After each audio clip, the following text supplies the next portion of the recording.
In light of the Greek debt crisis, much has been written about how Europe has gone to great lengths to save Athens, in the process providing millions of euros in loans. At the same time, comparisons have been drawn with Ukraine, where the economy is in the middle of a serious recession and a Russian-backed insurgency continues in the country's east. Commentators say that where Greece is getting a huge amount of help, Ukraine is being unjustly ignored, both in terms of financial and military aid. In today's press review, it's the second of these, the military aspect, that we're going to look into.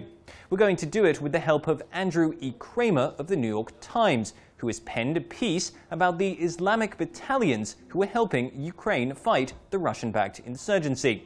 Kramer writes, "As the Ukrainians see it, they are at a lopsided disadvantage against the separatists because Western governments have refused to provide the government forces with anything like the military support that the rebels have received from Russia. The army, corrupt and underfunded, has been largely ineffective.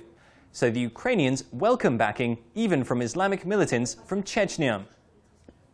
Kramer draws attention to the fact that these unpaid Islamic battalions exist alongside other fighting forces in East Ukraine which have not been formally incorporated into the police or military. These include the Right Sector and the Azov Group, the latter a battalion which US troops have been explicitly told that they must not have contact with.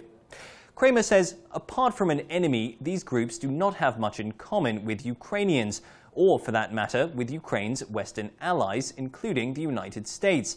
Right Sector, for example, formed during last year's street protests in Kiev from a half-dozen fringe Ukrainian nationalist groups.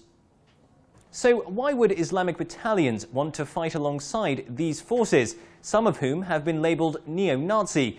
Kramer asked just that question to an Islamic commander in East Ukraine, who he calls the Chechen. This was the answer. The Chechen said he got along well with the nationalists because, like him, they love their homeland and hate the Russians.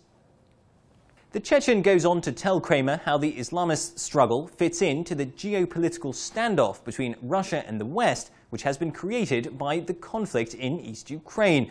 He says all of Europe is shaking with fear of the Russians. It's beneficial for Europe that we fight here as volunteers, but not everyone understands.